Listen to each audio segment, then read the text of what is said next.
Bueno, pues arrancamos. Yo ya sé que el menú de mañana ya lo tiene Silvia. Hombre, yo tengo por que favor. Primero, Radio Televisión Española a tope sí. desde esta mañana con nosotros y durante siempre, por supuesto. Pero es que Pizza están los burger. compañeros... A mí lo que me ponga. Bueno, yo sé que Pablo Iglesias y Ana Samboana están muy pendientes, porque son los dos madridistas de la mesa que lo acabamos de preguntar. Buenos días. Sí. Buenos días. Y también están con nosotros Pilar Velasco, Jesús Maraña. Bienvenidos. Muy buenos días. Hombre, nerviosos. Un poquito de nervios sí, pero sobre todo esto hay que disfrutarlo. Yo no desde las 8 de la tarde, que es cuando empieza la programación especial. Desde que me levante a las 8 de la mañana yo voy a estar pensando en eso con la tele puesta ¿La camiseta? todo el día. La camiseta para el último. Esto estaremos con algunos de los miles de aficionados que hoy emprenden viaje a Londres, pero antes una de las noticias de las últimas horas de esta madrugada. Trump es el primer expresidente de Estados Unidos en ser condenado en un juicio penal. This was a disgrace. This was a rigged trial by a conflicted judge who was corrupt. Ha llamado corrupto al juez en cuanto ha salido. El próximo 11 de julio conoceremos la sentencia definitiva. Aún así, le quedan 3 causas judiciales pendientes y además está exactamente a 5 meses de las elecciones presidenciales. Because our country's gone to hell. Este país se va al infierno, seguiremos luchando, dice Trump, que no tira la toalla. This was a disgrace. Es una vergüenza, asegura. El juicio está amañado por un juez corrupto. El expresidente I'm a very innocent man. defiende su inocencia y anuncia que ya prepara un recurso. Denuncia ser víctima de un montaje político By the Biden administration. del que señala está detrás la administración Biden, que está manipulando a todo el país. El fiscal de Manhattan defiende el veredicto. Aunque este caso parece diferente, tomamos la decisión final sin temor. Trump es culpable. Así lo ha determinado un jurado popular en Nueva York compuesto por 12 personas que por unanimidad declaran culpable a Trump de los 34 delitos a los que se enfrentaba, entre ellos a amaño contable por sobornos a la actriz porno Stormy Daniels para silenciar sus encuentros, una relación que podía ser un obstáculo en su carrera hacia la Casa Blanca en 2016. La sentencia final la conoceremos el próximo 11 de julio, aunque para Trump November 5th by the people. el verdadero juicio serán los comicios del 5 de noviembre. En ellos se medirá con Biden. Las urnas son el único modo de alejar a Trump de la Casa Blanca, dice en redes el actual presidente. Satisfecho con la sentencia, este resultado, añade, muestra que nadie está por encima de la ley. Hoy Trump comparece en rueda de prensa con muchas dudas, además, planeando sobre su futuro político más inmediato. Ahora nos movemos en un territorio completamente desconocido y nadie sabe qué consecuencias puede tener esto para la campaña electoral. Lo que sí sabemos es, primero, que Donald Trump puede salir elegido y puede ser el próximo presidente de Estados Unidos, incluso si lo condenan a la cárcel. Y segundo, que los dos candidatos, tanto Donald Trump como Joe Biden, ya han empezado a hacer campaña con esto. Los dos han publicado mensajes después del veredicto para pedir donaciones a sus votantes. Para empezar, Donald Trump, él dice que esto es una caza de brujas, se llama a sí mismo preso político y ese mensaje une a sus seguidores. Los cargos de su partido lo arropan, dicen que el veredicto es una vergüenza y su campaña presume de estar recaudando más dinero que nunca. Pero, por otro lado, también la campaña de Biden ha empezado a jugar con la comparación.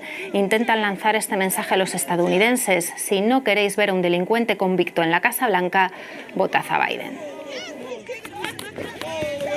La cuestión es que no le acompañan los tiempos, porque si el 11 de julio, Pilar, vamos a conocer la sentencia del juez, en 3 días comienza la convención republicana que teóricamente va a nombrar candidato de ese partido a Donald Trump para la Casa Blanca.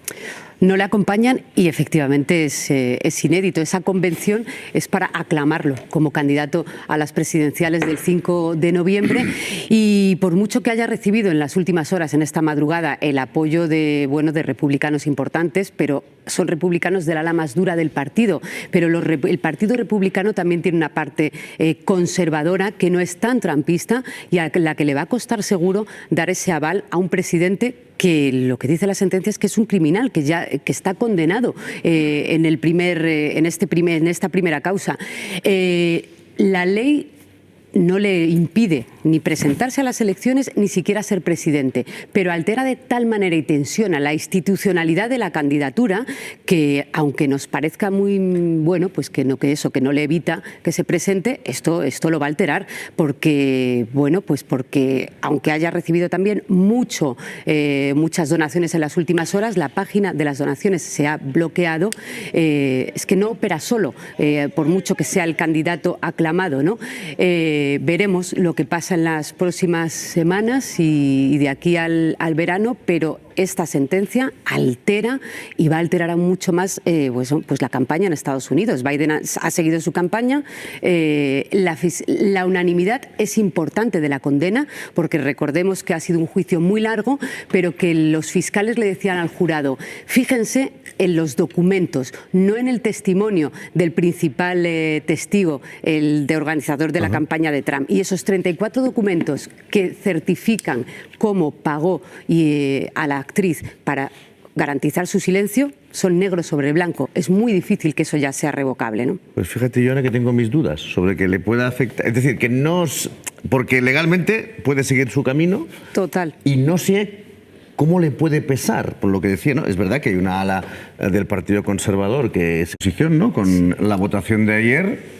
Otra cosa es que consigue la estabilidad que en principio le iba a otorgar esta ley de amnistía, que ahora no está garantizada. Sobre todo hasta que Salvador Illa pueda ser presidente de la Generalitat. Pase lo que pase en Cataluña. Que yo soy de las que piensa que si no es en agosto, será en una posible repetición electoral, pero que la coyuntura está muy definida. Entre la primera votación que vimos en el Congreso y esta segunda, hay un cambio incluso de actitud del Gobierno. Yo creo que en la primera votación se les veía, bueno, satisfechos porque estaban empujando una ley que ha generado muchísima tensión política y social por parte del Partido Popular, que ha convocado hasta este domingo 5 manifestaciones, por poner un ejemplo visual de esta tensión, pero ayer, claro, hace suya ya la ley de amnistía y se veía en la bancada del Gobierno, y la hace suya porque llega después del resultado del 12 de mayo de las elecciones catalanas, que era la gran apuesta del Gobierno, y por eso todos pusimos también mucha atención en ese cierre de partido que podía suponer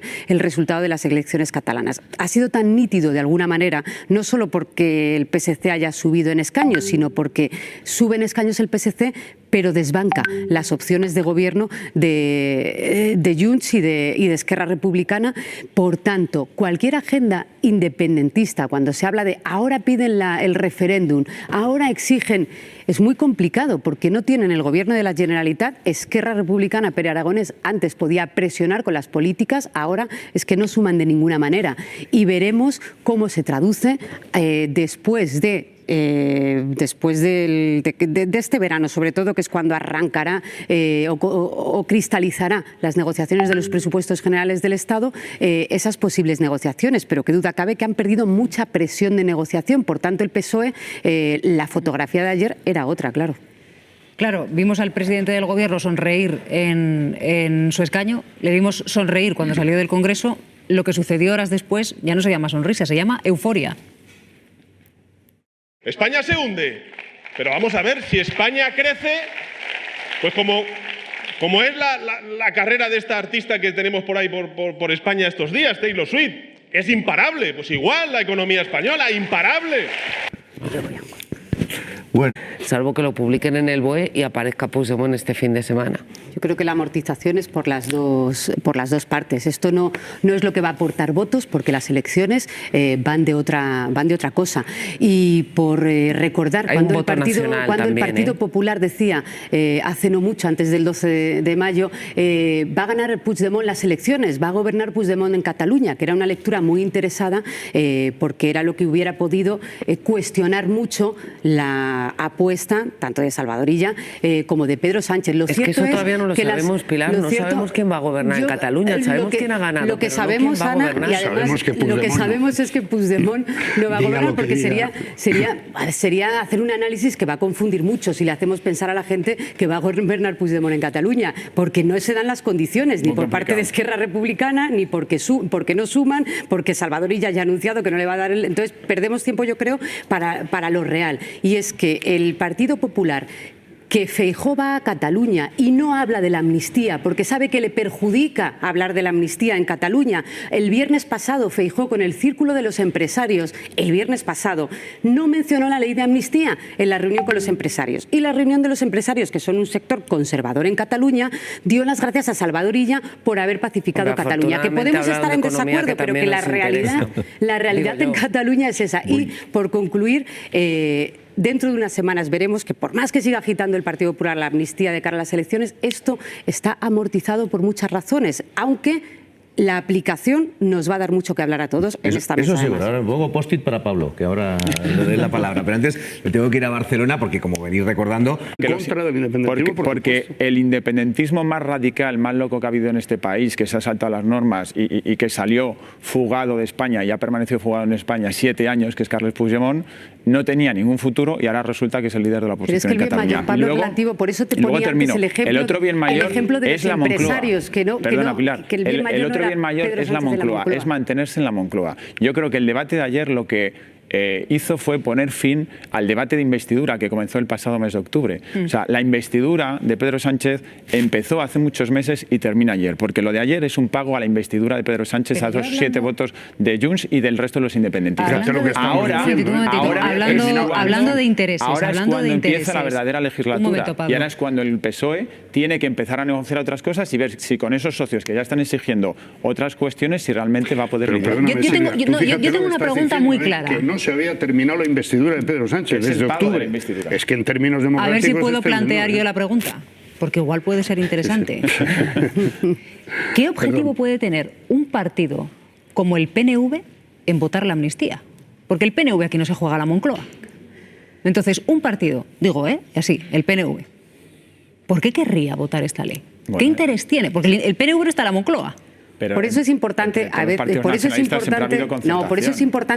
el foco. Es totalmente comprensible que en el Congreso de los Diputados y desde Madrid veamos la confrontación PP-PSOE. Pero en cuanto abrimos el foco, el PNV es un excelente ejemplo y tuvimos la oportunidad de, como hemos tenido unas elecciones vascas hace poco, hemos podido los periodistas charlar mucho más con sus dirigentes, desde el actual Lehendakari hasta el propio Ortúzar, cuando te explican que la amnistía la han defendido también desde el País Vasco porque supone la normalización política y social de una etapa en España en la que ha tensionado la convivencia. Porque el Partido Nacionalista decía, con este PP nos cuesta mucho dialogar, porque el discurso del Partido Popular tan duro, recordar que en las enmiendas a la propia amnistía el PP sugería la ilegalización de partidos independentistas, dice, ese discurso nos tensiona la convivencia, no solo en Cataluña, sino en el País Vasco. Cuando sales de la tensión y de la crispación de Madrid, ese bien mayor que mencionaba Pablo, en el que se coloca solo la posición de Pedro Sánchez de la Moncloa, uno cuando sale de aquí se coloca en Cataluña,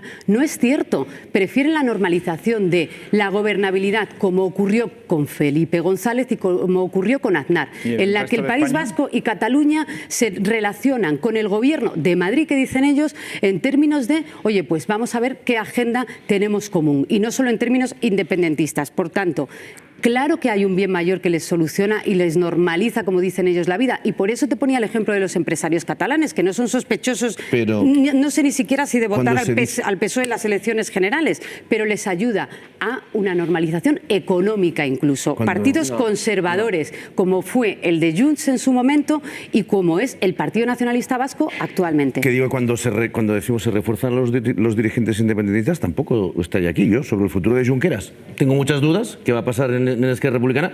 Sobre el futuro de Puigdemont tengo las mismas, porque... Para eso está la mesa del Parlamento, y no digo solo su presidenta Armengol, que sí, que es la que manda, digo toda la mesa. O sea, tienen que garantizar que haya un debate muy bronco a lo mejor en el fondo, pero con respeto institucional, faltaría más.